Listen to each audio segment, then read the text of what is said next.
Today I'm reviewing the Miyoo Mini Plus. It's another budget entry selling around $65 USD. I'm excited to try it because a lot of people online seems to love the Miyoo Mini, but at the same time it was tough to find a place with stock online and they would sell out in minutes. The original Miyoo Mini had a 2.8-inch display. The company mentioned it before that it was tough to source the screen and build enough of them to meet the demand.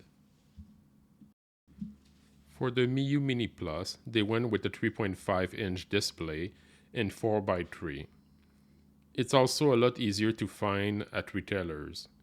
You can expect to be able to play up to PlayStation 1 like the Miyoo Mini. So what are the specs of the Miyoo Mini Plus? You get an ARM Cortex A7 dual-core processor at 1.2 GHz. You get a 3.5-inch IPS display with a resolution of 640 by 480. You get 128 megs of RAM. You get a 64 gig card for storage. You get a battery of 3000 mAh, which should give you between 4 or 6 hours of battery life. You get USB-C charging and Wi-Fi. I also saw a lot of plays complaining about the stock OS, so I decided to install directly the new version of Onion OS, which at the time was 4.2.3. The first thing that's evident upon unboxing is the build quality. The transparent shell feel nice, the buttons are quiet, the D-pad is great, and the shoulder buttons are okay. But for such a small console, they are nice to have, but I wouldn't use them for a game that constantly need them. The battery is also easily accessible like the R36S and the RG35XX. Like I said earlier, you can expect 5 to 6 hours of battery life. Contrary to Android-based handheld like the Retroid 3 Plus, with Onion OS you really get the feeling of plug and play.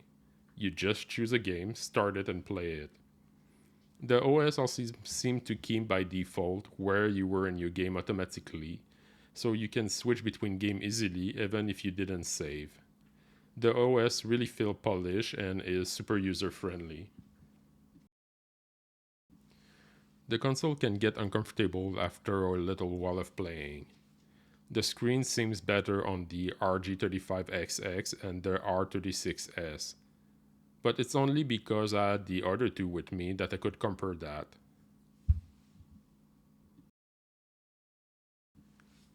Performance-wise, you can play up to PlayStation 1, but it's with 2D game, like the one on the SNES, Sega Genesis, and Game Boy Advance, that the console shines.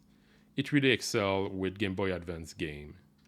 PlayStation 1 game will play great, but you don't have joystick, so if it's a deal breaker to you, you should look elsewhere. But because I will mostly play 2D game and PS1 RPG on it, I like the fact that the console is smaller than the R36S. The RG35XX seems more comfortable to hold, but I will also test the Plus version really soon.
So, what are the conclusion?